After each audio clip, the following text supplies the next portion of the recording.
Okay, our last speaker is David Collins. He's a member of the MAW committee, and having in his youth served in the Royal Marines, he's also an international member of the highly active group Veterans for Peace, Climate Crisis and Militarism Project, based in the USA. For many years, he worked for the Renewable Energy Association, specializing in biogas production. He was part of the team which set up the early financial tariffs for renewables in the UK, and later served as director of the European Biogas Association. He's been involved in the translation and launch last week of a compelling graphic account of the Falklands-Malvinas War of 1982, as seen through the eyes of an 18-year-old conscript of the Argentine army. David, over to you.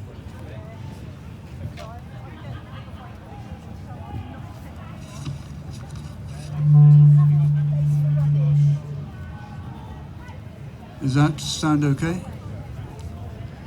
My theme is War a Racket?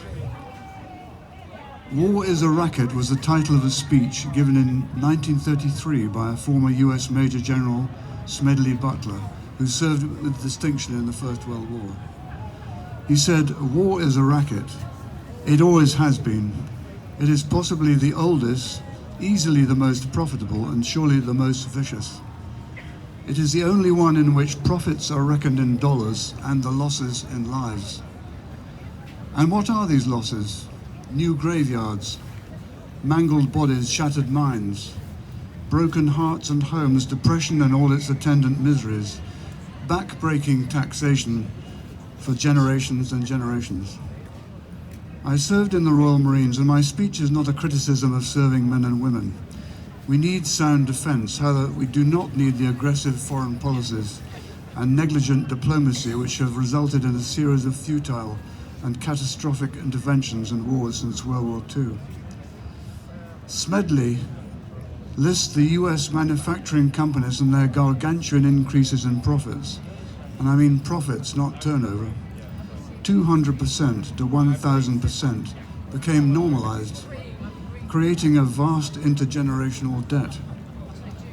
Have matters changed today? Who is dying? Who makes the profits? Could they possibly be as large today? Does the prospect of huge profits increase the likelihood of war and divert resources from planetary well-being?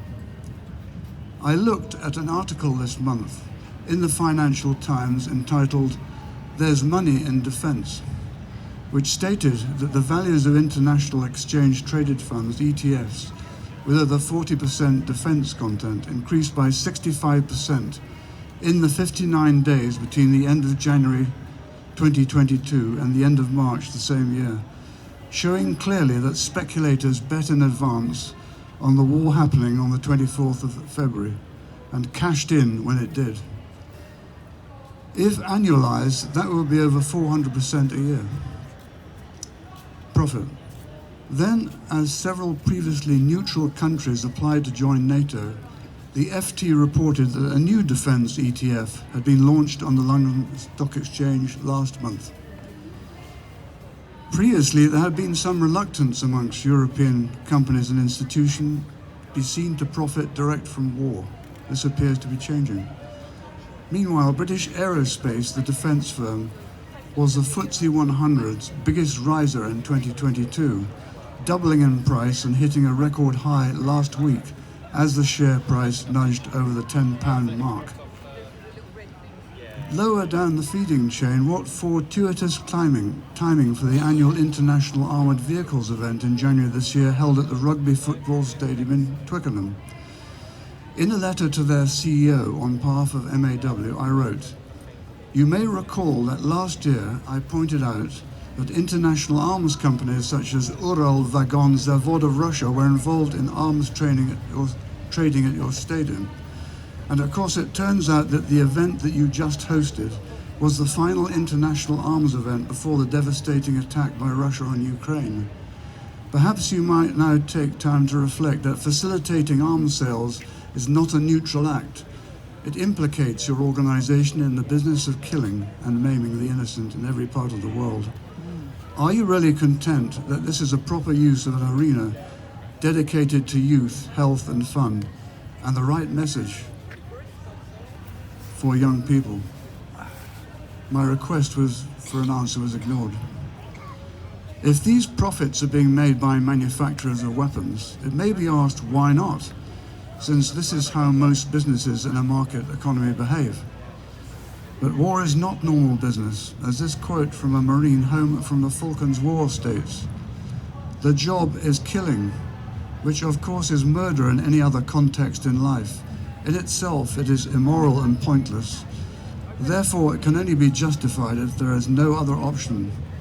If a war is caused by neglect, then the killing which follows is wrong. It is still the same story.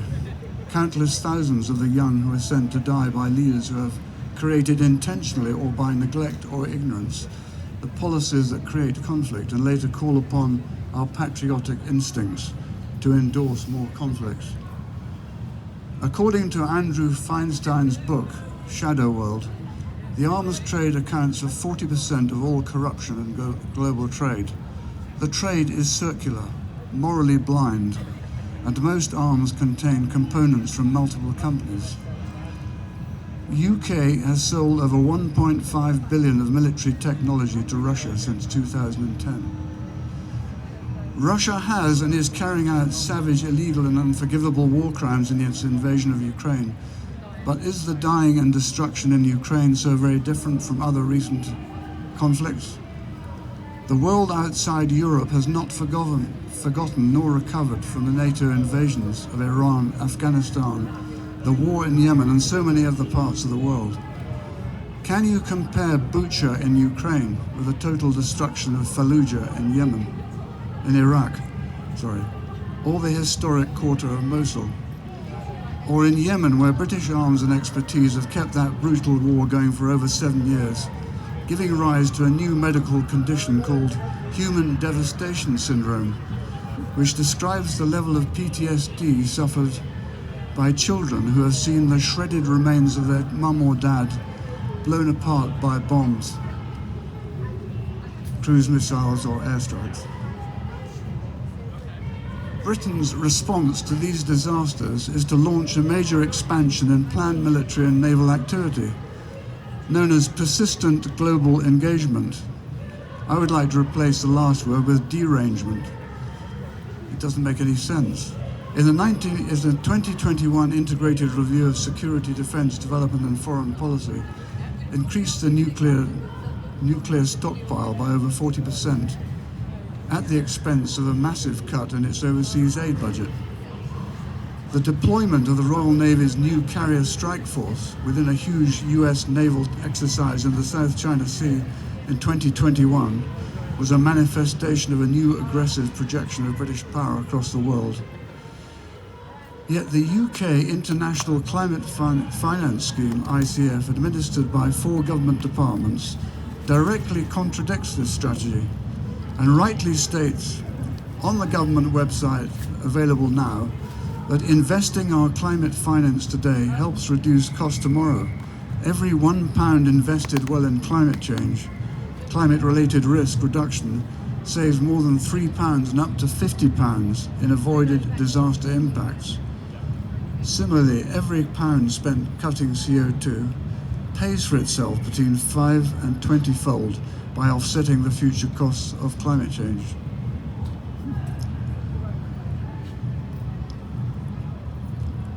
However, UK and global efforts to tackle climate change actually stalled in 2022.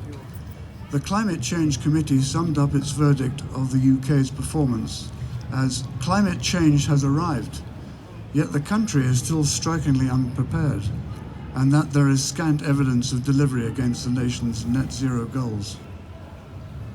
While UK stalls, other countries nearby are running credible programs. For example, the Water, Peace and Security Partnership, based in Holland, states, "We want to positively influence communities and stakeholders, both at national and country level, to find sustainable solutions to prevent and resolve water-related conflicts." But who is paying for these bonanzas which are generated by arms orders placed by governments for shipment to Ukraine and to support the huge increases in defense spending? It seems that is you and I, every basic service worker asking for a salary linked to inflation, is now said to be unaffordable. Nurses are paying, junior doctors are paying, teachers are paying. Local authorities' budgets are not sufficient to fill their social responsibilities. Other vital public service workers too. They and others have been subsidizing extravagant defense spending for many years.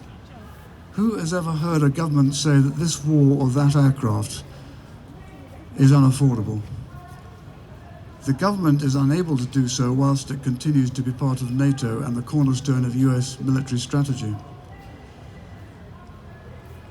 US General and President Dwight Eisenhower advised, "We will bankrupt ourselves in the vain search for absolute security. War settles nothing." How do we get our own youth to join up? Britain has not conscripted its soldiers since 1963, which is why it recruits boys of 12 to join one of 1,700 government-sponsored cadet corps detachments all over the country. At 15 years and 7 months, they can commit to join as a regular army soldier for entry at the age of 16.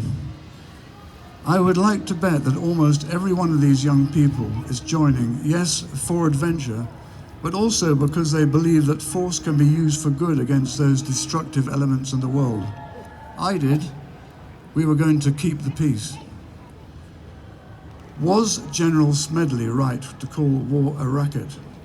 It was certainly a crude description, but then it was and is the only business in which profits are reckoned in cash and the losses in the legalized murder of soldiers, civilians, children, and above all, the potential destruction of the planet.